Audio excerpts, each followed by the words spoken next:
பாஜக கூட கூட்டணி வேண்டாங்கிறது டாக்டரோட கருத்தா இருந்துச்சு அப்படின்னு சொன்னா, இவர் ஏன் அவங்க கூட தான் கூட்டணி வைக்கணும்னு இவர் ஏன் துடிக்கிறார் அன்புமணி? யாரு? அன்புமணி இருக்கலாம். அவர் மந்திரியாக இருந்த காலத்தில் பல வகையான பல வகையான நிலைகள் ஏற்பட்டிருக்கலாம். ஆகவே அதில் இருப்பது நல்லது என்று நினைக்கலாம். இல்லாவிட்டால் மத்திய அரசாங்கத்தில் இருக்கிறார்கள், வெற்றி பெற்று நாம் போய்விட்டால் மந்திரி ஆகலாம் என்று நினைத்திருக்கலாம்.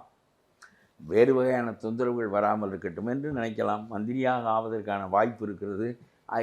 அதிமுகவோடு சேர்ந்தால் எண்ணிக்கை தான் இருக்குமே தவிர நாம் ஆக முடியாது. குறைந்தது ஒருவராவது வந்து விட மாட்டோமா? தருமபுரியிலாவது வென்று விட மாட்டோமா? வென்ற பிறகு ஒரு மந்திரி பதவியை கேட்க முடியாதா? நாம் ராஜ்யசபாவில் இருக்கிறோம் என்று கருதியிருக்கலாம். ஆகவே அது திணை பூனத்துக்கிடி அது அந்த அதை அது என்ற மத்திய அரசு கையில் வைத்திருக்கிறார்களே அவர்கள். ஆகவே அவர் நினைத்திருக்கலாம்.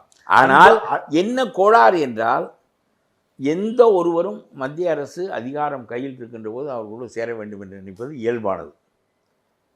அந்த கட்சிக்கு இங்கே களம் இல்லையே, அந்த கட்சியை இங்கே தேடுவார் இல்லையே. ரொம்ப ஒரு 500-1000 கோடியை கொண்டு வந்தல்லவா அண்ணாமலை தன்னுடைய ஸ்டேச்சரை உருவாக்கி கொள்ள வேண்டியிருந்தது. என்னிடம் 5 கோடி கொடுத்தாலே உருவாக்கி கொள்வேன் அந்த இடத்தை.